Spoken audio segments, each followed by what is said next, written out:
On this episode of the podcast, I have with me Sen Su. He's the head of engineering Replica. He's actually got a fantastic background. He's worked at some immense, big, large enterprises, but we're going to focus on what Replica does and some of the challenges they've been trying to solve. I know a lot of it's around urban planning and how the old school view of it doesn't work.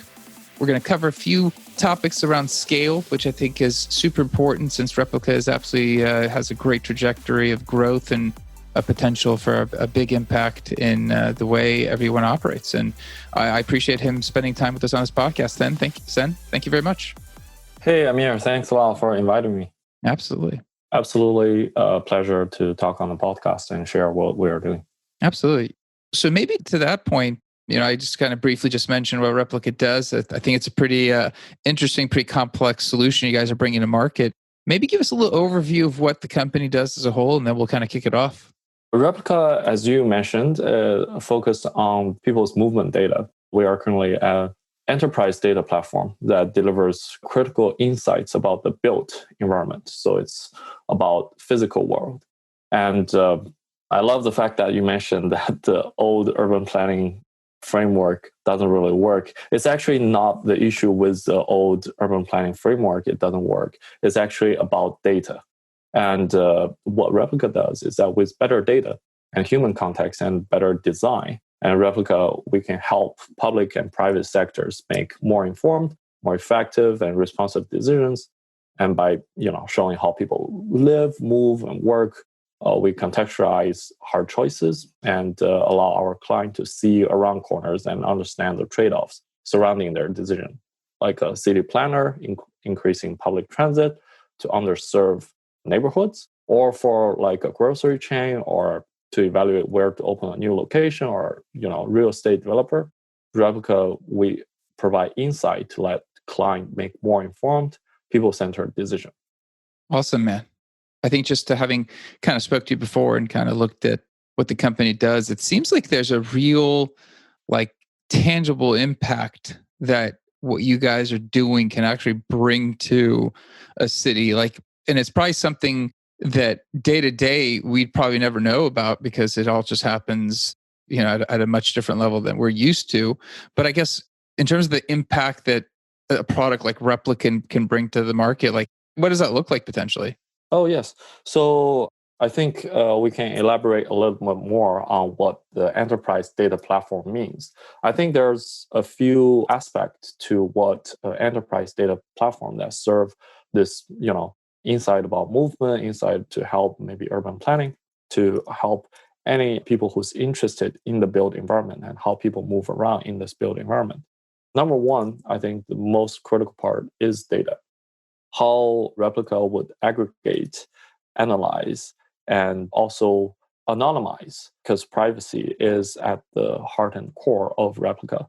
Analyze all of these data and to produce the insight and produce the informs of origin destination, inform in terms of people's travel patterns. And when I say anonymization, I do mean anonymization because if you don't anonymize, I think back in maybe 2011, 2012, 2013, New York City released some taxi data. And then obviously people use the location data to match.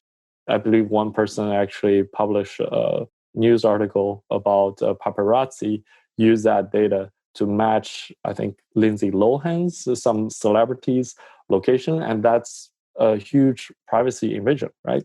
That's where Replica's focus on privacy in terms of the name, where the name comes from, because we build fully synthetic profiles. These are based on real data that doesn't really have PII, doesn't really have that. But we add on top of that additional layer to make sure the insight that you get in aggregate is valid and you can derive information, sort of micro scale decisions. But at individual level, you don't really have privacy factor there. That's, I think, one very critical factor especially in our day and age. I think that's the new generation of data providers, is that privacy and all of these sensitivities needs to be baked in. And the second aspect, besides the data, besides the well-packaged insight that you sort of data in itself you get, you also have a set of tools, visualizations, sort of dashboard, and different kind of maps and visual cues to signify what the trend, time series, bar chart, and line graphs, and all of those for our customer to derive insight in a very easy to use fashion. And combine the data in itself together with the tools, you get a new generation of the enterprise data platform that we're providing.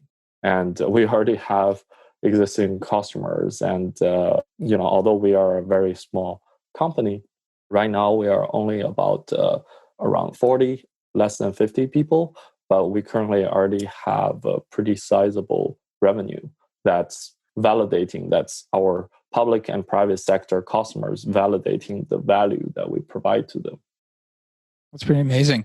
What's a particular use case for the product, for the platform? I know, obviously, having looked at the company, I know a lot of, I saw some stuff about COVID and, movement around COVID. So I guess just if you're going to give us a little bit of a use case of how the product could be used, that'd be awesome.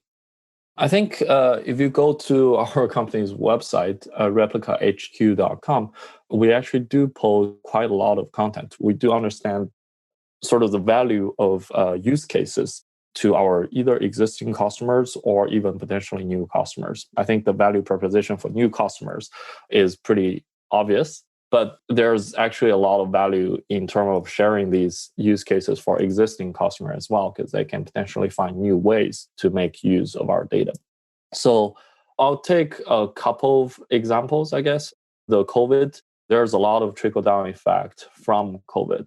We might change how we commute. We might change how we work, right? Like how more distributed fashion, and more immediately is how we reopen, how we understand people's movement patterns so that we understand whether or not our reopen plan has been effective or not. This relates to understanding how people are moving around. So if you look at the latest posts that we have, changing commute, new ways of plan and managing cities, using data to create better reopen plans and how we're moving. And these are all insights. I think having a graphics to accompany what the insight is more intuitive. So I would encourage the audience to actually go read these posts. But roughly, these are the type of insight that we help our customer to gain. I think it's definitely a very intriguing product.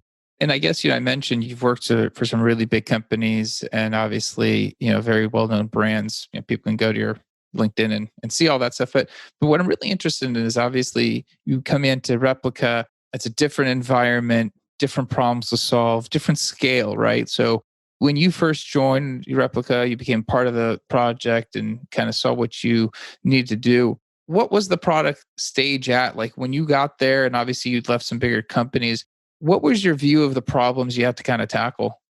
That's a very good question. I think my involvement with the company was actually through one of my good personal friends, Alexi. Alexi was the technical co-founder of Replica and its former body, Google Sidewalk Labs. And Alexi and I used to be co-chairs of an ACM conference, SIG Spatial, that's focused on spatial data. Back in the day, I think it was maybe 8 years ago. And we stayed in touch.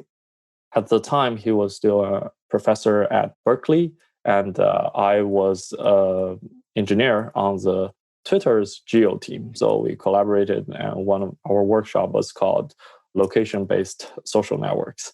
And that's how I got tied, with the company. We obviously stayed in touch. So I have, I guess, 8 years of maybe a little bit shorter than that, but that's actually a pretty long time in the Bay Area timeframe of context of what the domain does. And all my background is in the field of geo. So joining Replica from before Replica, I used to work at Uber and Lyft.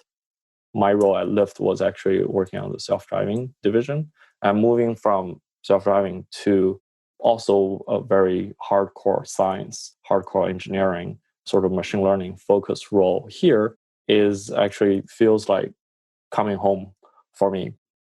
I joined in May full time as head of engineering. When I joined, the company already has a validated product market fit.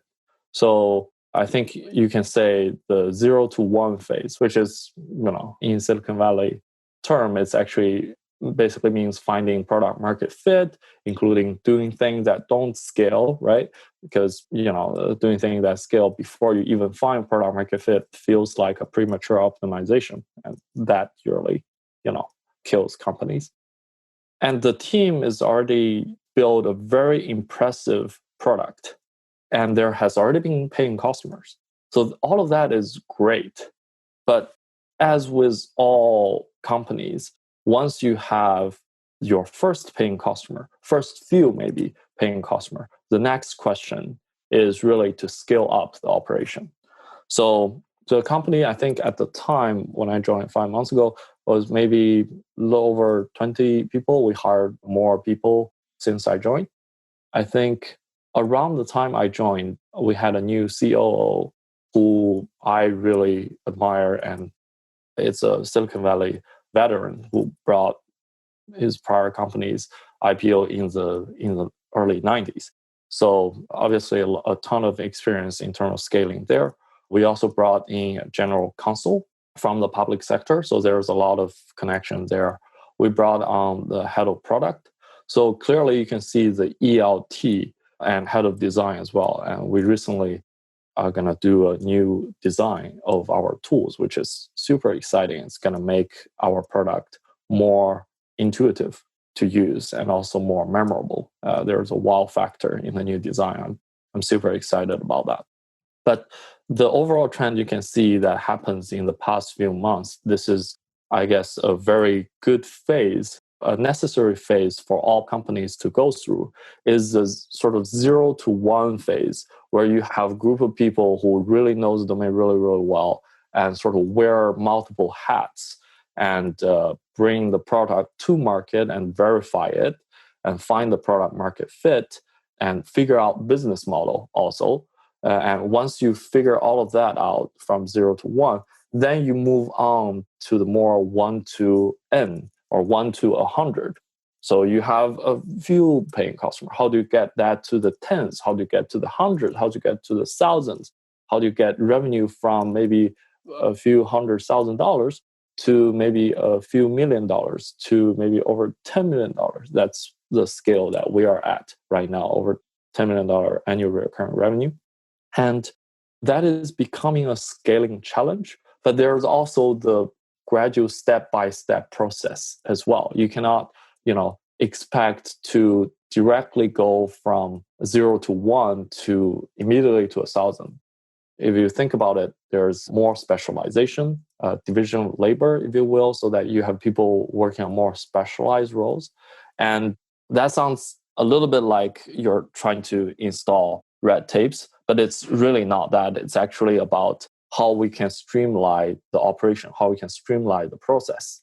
There's an intake of the pipeline. Like the data pipeline, if you think about it on the engineering side, used to be, just one gigantic script, if you will. And then if you truly want to scale that up, apply that to one region, let's say one pretty big region, let's say New York, how would you apply a pipeline that's designed for just New York to nationwide, to all over the United States, so that you can quickly deliver the value that you deliver to the customer at one region to another region? How do you do that? Obviously, one way is that you can copy or replicate your gigantic script, if you will. That usually doesn't scale. And another way is that you can scale up the pipeline in terms of you design every single step very well throughout, and you insert QA for every single step, and you compartmentalize sort of the fail-proof point. You insert, fail-proof sanity checks at every single step so that you don't have to rerun the entire pipeline every single time you found an issue towards the very end. So if you think about in terms of cost, actually catching issues of the pipeline much early on is much better than catching an issue at the very later stage, because that really impacts your speed of iteration, right? The time it costs for you to iterate that pipeline. If you catch issues very early on, you are much, much faster to be able to produce something meaningful towards the very end. And that's only one example of the thing that after I come on board, we start to focus more on. This is something that the team has already spent some time focusing on. And one of my job is basically to design the engineering organization so that we have an engineering organization in terms of, team structure and communication structure that makes a team more efficient to be tailoring towards a new working paradigm, and also working together with the other non-engineering organizations. So we have a pretty heavy R&D factor in terms of applying machine learning models. Because we have paying customers, we have a customer success as well as sales organization. And how do engineering organizations support them? How do we work together with product and design so that we can quickly iterate, not only in terms of infrastructure, such as the data quality and all of that, but also on the product side in terms of the UI that our customer will see. How do we integrate, customer feedback early on? And all of that have moving from 0 to 1, do things that don't scale, to 1 to 100, where you need to do things that starting to scale, that kind of thing, because otherwise you won't be able to become a platform company. Interesting. And let me ask you this, because I think, you brought up a couple interesting aspects of, obviously you have to get to 0 to 1, 1 to 100, 100 to N, however way you want to look at it. So when you join and there's a product there, you're trying to help scale, obviously you have that experience and you're looking at specialization. How far forward are you actually looking? So obviously you still are focused on scaling. Are you viewing it, I anticipate scale, I need to focus on $1 billion organization, or it's like, what, I need to maybe help us scale to the next milestone, or is the roadmap it's pretty wide, but obviously the accuracy and what you're seeing further down the tunnel might be just different. So how do you view how far forward you're looking and how accurate you might be worried about it being? Right. That's a very good question. I think that actually touches on sort of the role of engineering management in this. I think there are 4 main pieces, 4 main pillars. This is, by the way, also not what I invented. All of my prior managers and mentors helped me form these ideas. This is actually, these 4 pillars, it's directly borrowed from my previous manager. So there's 4 pillars that engineering management needs to do well. Number 1 is vision. This touches on what you were talking about, is how far of a foresight do you have? Is it 6 months? Usually 6 months is not long enough. Is it 2 years? Is it 5 years? I think it's very hard for people to see out in a 5-year time frame. So 2-3 years might be a sweet spot. For example, right now we have engineer size of 10 to 20 people. So that's around 2 to 3 years. That may be ideal time frame. You actually may not be able to see that far. You might only be able to see 6 months to 1 year. And then as head of engineering, or you as an engineering manager or director at a bigger company, your job is to how you can extend that foresight, either through outreach to industrial leaders, thought leaders, and thinkers, or talking to the team in terms of also integrating what the engineering constraint and engineering directions. So what are the new framework? What can they enable? Integrate that together with the company's product and sales directions. Are we trying to go international, or trying to go deep within US? And what sector are we trying to tackle? Combine all of that together. Do those different sector customer have different needs? All of that ties into the vision. I think that is one of the very critical piece. I think probably applies to all management, not just engineering management. The second pillar of engineering management is execution. can you actually execute? Because if you don't execute, this is the reason why all four pillars are almost equally important. Without execution, your vision becomes just what's written on a sheet of paper. It doesn't doesn't materialize, and doesn't really work. And that's the vision and execution actually needs to tie in together. How do you do this? Also, can get very hands-on, like in terms of how you do quality planning. How do you do how sort of company strategy level planning together with non-engineering organizations, such as where do you purchase new data sources, a landscape analysis of the entire domain, right? So all of that is very important to do. Another aspect of execution is how can you make sure things don't fall through the cracks in terms of when you have sign up delivery, can you actually make sure those are on time delivery? And there's a linearity factor to that as well, in terms of if you have quarterly delivery and you deliver everything at the very last day of the quarter, that's actually not a very good execution, right? And it's not very good executed according to plan. So how do you factor all of that in? The third one is people. In terms of our company right now is actually remote, but it's actually, we have a huge presence in both the Bay Area as well as the Kansas area. We also have people working on the East Coast. We have people working in Colorado, North Carolina, or different geolocations. But in the field of engineering, in the field of probably everywhere, why do people want to work with you or work for you or work for this company, right?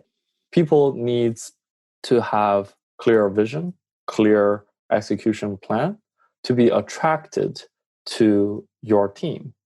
I think the foresight actually applies to everyone, to ICs as well as managers, to individual contributors as well as managers, is that you need to externally hire talent that can up level your team, but also grow your talent from within to make sure that your team have internal growth that they look forward to. This includes fluidity, internal organizations. People should be able to move around, but maybe not too frequently to the area that they are interested in. People should have career ladder to know what their level expectation, what the next level expectation can bring out from them, and the support that they get from their managers. And the last but not least is the culture aspect. People either in the Bay Area or elsewhere can work for any other companies. They can probably work at Google or Facebook and materialize their gain almost like immediately, right? Generally, working at a startup, you need to wait for a liquidation event for your stock become more valuable, but you have a larger upside where bigger companies immediately get, the liquidation event happens immediately. So why do those people come work with you? This is, again, with a people aspect. How can you ensure that there's a good culture? Good culture doesn't mean, like foosball tables and free lunch. It actually, have a deeper meaning to that. How do we provide feedback to each other in a non-toe-stepping kind of way, in a non-sort of offensive kind of way? How do we ensure that people are working collaboratively? How do we ensure there's enough diversity in terms of the thoughts and in terms of the team composition? How do we ensure that different kind of voices gets fostered? And all of these things needs to be considered while the company's business is also trying to scale up. It's a very hard problem, but it's actually, these type of things are what draws me back into the startup domain. Like before Uber and Lyft, I did my own startup also on a platform domain, on a commodity trading platform domain. And in the past 4 years, what I realized is that I do miss that kind of challenge. And that's the reason why I joined back into the early stage startup field. Interesting. I like that. That's great insight in terms of the pillars that you're leveraging. And I guess just a curiosity. So Obviously you mentioned moving towards specialization, and obviously you have experience, in a startup, you have experience in large organizations. When you're looking to specialize talent, right? Obviously, to help uplift the organization. I guess the timing and how specialized, right? So, I mean, obviously, you can get pretty specialized when you have 50,000 employees. When you have 50, specialization means something else. Like, and just from your perspective, when you're thinking specialization and kind of how you vision the company growing, what do you see? So I think there are different aspects. That's a really, really good question that I actually have two concrete examples to provide you with. So one of the first role that I hired after I joined Replica is a role called geodata engineer. And a lot of people outside of the domain probably would scratch their head and say, "Oh, is that a like an analyst role to focus on GIS data?" No, it's actually an engineering role. So first and foremost, it is an engineering role. It is, you need to apply the general coding and all of that, algorithms, data structure, and all of that. But the specialization comes in from the actual domain knowledge. So to directly answer your question, I think you should, as an engineering management responsibility, you need to figure out the role that you design. First, it should come from the role that's needed, and you should design the role to find the better fit to the role instead of, oh, you already have someone in mind and sort of design that role to fit that person. That the latter design, I think, is very, some people would call that maybe more people focused or people centered, but I think in the long run, that's actually going to hurt the company. I think in order to design a good role that people can, number one, contribute, have clear expectation to what the company expect of them, and also have clear growth trajectory. I think you don't want to have a role. This also comes in with a vision as well. You don't want to design a role that have a foreseeable lifespan. You want to design a role that actually can see that role keep growing, growing, growing, growing as the company grows. So you don't want to see a role that's, you don't want to design a role. Maybe you should for a contractor position, but I think for full-time positions, you shouldn't design a role that's maybe, like after 6 months, we no longer need that role, because that's more fitting for a contractor position rather than a full-time. I think if you design a role for full-time, you should first try to think how this role fit into the company's long-term plan, long-term strategy. So the geodata role actually fit in quite well. We're never going to not need data engineers, and we are never going to, sort of geodata is part of our bread and butter. And surprisingly, we actually never had this role specifically defined before. So luckily, we were able to find someone who have a precise fit on this role. So I think having some industry experience to know what you're looking for and to be able to not design the roles in a way that it's like a unicorn where you are never going to find the perfect person who can do A, B, C, and D all very well together, and then you're going to spend maybe months, if not years, trying to find that. That's also a failure in terms of designing the role. That's one example. The second example is in terms of QA.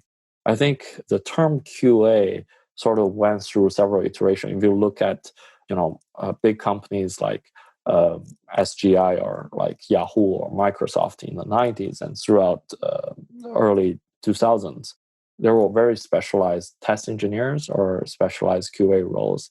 And those sort of died out in favor of more broadly applicable test framework, where test is, instead of only test engineers writing those tests for you, every engineer is responsible for writing their own test.